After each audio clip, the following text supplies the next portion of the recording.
This ultimate guide to question 4 from the AQA GCSE English Language Paper 1 will show you exactly what you need to do in order to get full marks. After exploring the mark scheme in straightforward English, I will move straight onto an exam-style question with the extract taken from Conan Doyle's glorious Hound of the Baskervilles. I will show you how to annotate the text before giving you the opportunity to write your own response. My model 20 out of 20 response will then appear on screen, and I'll talk you through how it achieved the criteria within the top band of the mark scheme. So let's get you higher marks for AQA GCSE English Language Paper 1 Question 4. This is Schofield on Shakespeare.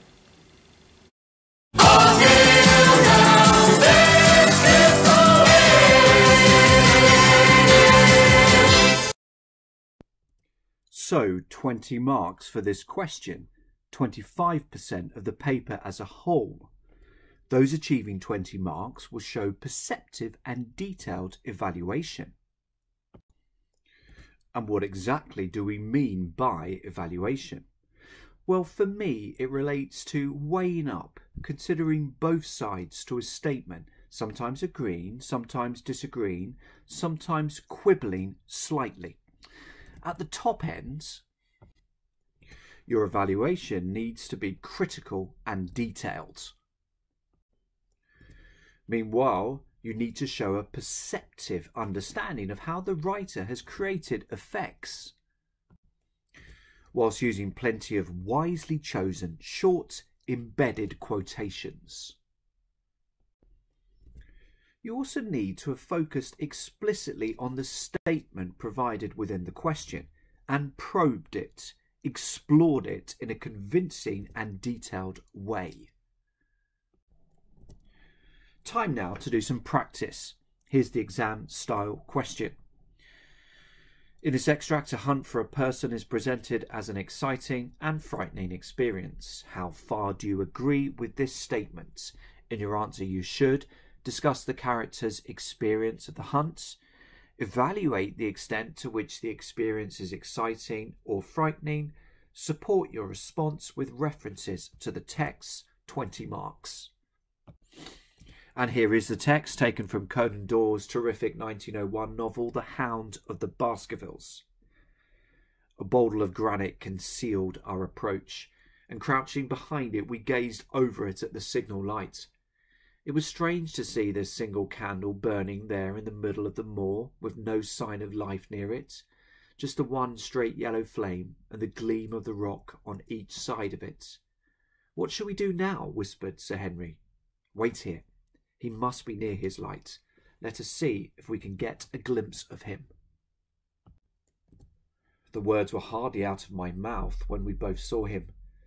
Over the rocks, in the crevice of which the candle burned, there was thrust out an evil yellow face, a terrible animal face, all seamed and scored with vile passions.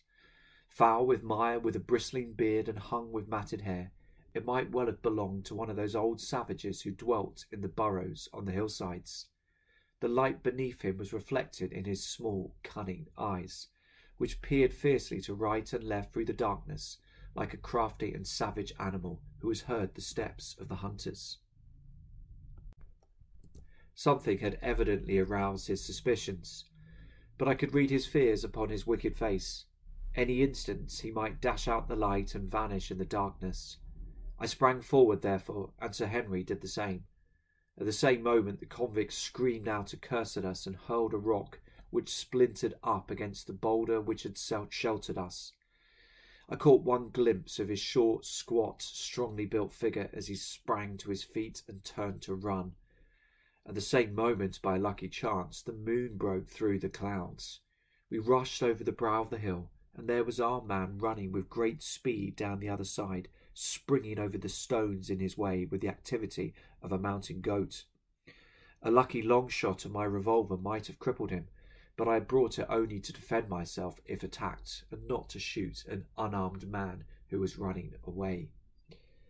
We were both fair runners and in good condition, but we soon found that we had no chance of overtaking him. We saw him for a long time in the moonlight, until he was only a small speck moving swiftly among the boulders upon the side of a distant hill. We ran and ran until we were completely blown, but the space between us grew ever wider. Finally we stopped and sat panting on 2 rocks, while we watched him disappearing in the distance. When approaching these questions, especially those for which a relatively high number of marks are available, plan, annotate, think. Your annotations could look something like those about to appear on screen. The hunt takes place at night. Could this increase or decrease the excitement? And what about the description of the hunted one? Is he someone you would like to come across at night? This man hurls a rock at his pursuers and seems utterly at ease out on the wild moors late at night. How does this build up excitement? Clearly, those hunting him are in danger. Hopefully that's given you some ideas. Time now to write your own response. Press pause to do so. This video will resume in 5 seconds time, showing the extracts again at 5-second intervals.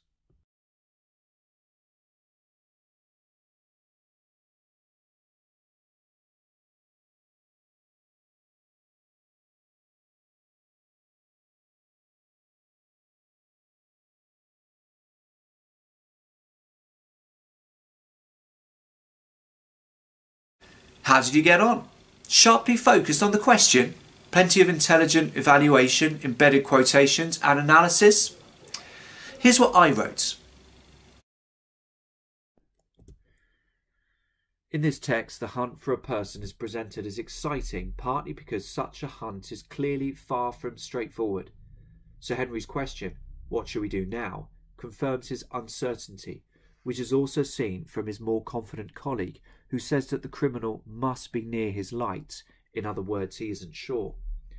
Trying to hunt down a man when you don't know exactly where he is obviously difficult, and this helps build up interest and excitement.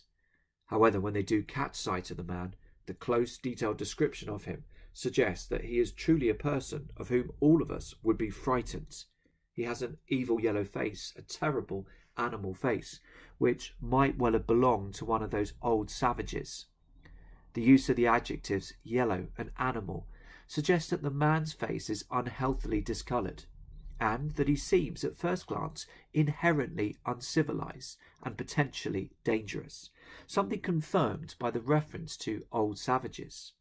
Other details, including foul with mire and matted hair, suggest a strange lack of basic grooming and a wildness to the man which indeed frightens. And it is exciting that Sir Henry and Dr. Watson are trying to hunt down such an unpredictable, savage creature. That said, it is notable that such small frightening details are only given within one paragraph. It is night time, and so it is generally much harder to see details. With the exception of the candlelit face explored as above, it is only possible to see a glimpse, and so we as readers are unaware exactly what the criminal needs to do to get away. Thus it could be argued that this diminishes the excitement. If you can't see exactly what is going on, then we might be less engaged. However, in actual fact, the reverse is true. The atmospheric nighttime description helps build up an even more sinister, exciting atmosphere. The fact that the initial clue is just a single candle many miles away creates an air of mystery, whilst the moment when the moon broke through the clouds helps the hunters catch sight of the criminal in an unexpected, exciting way. Additionally, the shift from a close-up of the man's face in paragraph 4 to a long shot of the man running with great speed adds exciting variety and keeps the reader engaged. Even though we are not sure exactly what is happening in paragraph 5, we have been intrigued by the initial foul description of the criminal and want to know whether he will be caught. At one point he is seen springing over the stones in his way with the activity of a mountain goat, and this reference confirms the impression we have of the man that he may be someone uncomfortably attuned to his wild surroundings, thus making potential capture by more civilized human beings all the more difficult. In the end, Watson and Baskervilles are unable to catch the man and are left to watch the small speck moving swiftly before disappearing in the distance. Thus, once again, you could argue that the pair's lack of success results in anticlimax and less excitement. They have only had brief glimpses of the man and have failed dismally in spite of using up all their energy in the chase. We were completely blown. However, the reader is left with the knowledge that such an apparently feral creature is still left on the loose, meaning that future exciting, potentially life-threatening encounters when outside will remain a possibility. How does this response meet the top band of the mark scheme? Well, look at the critical and detailed evaluation within the extract shown on screen now. I wonder whether the nighttime setting and the slight uncertainty about what is going on might result in less excitement, before going the other way and suggesting that the atmospheric nighttime description helps build up an even more sinister, exciting atmosphere.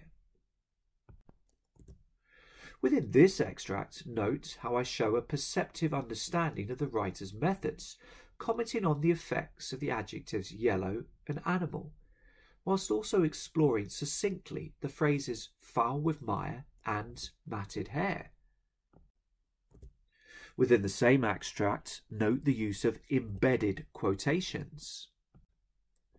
7 seamlessly embedded quotations here within just 3 sentences, which increases the likelihood of my response being detailed and perceptive. Note that there are no tedious, laboured phrases such as "this quote suggests" or "as shown by the use of the quote." And what about the focus on the statement? Well, note the frequency with which I use keywords from the question, notably exciting and frightening, or their equivalents. Note also how I sometimes use them separately. The hunt is exciting, whereas the description of the man is frightening. This results in a more nuanced response, rather than the unhelpfully blanket "this is frightening and exciting because..." So, what is required to get the full 20 marks for question 4 from paper 1? Well, examiners are looking for lots of embedded quotations, a nuanced response to the statement. So some partial agreement, some partial disagreement, some quibbling here, some rephrasing here, and some perceptive analysis. Good luck, and many thanks for watching Schofield on Shakespeare.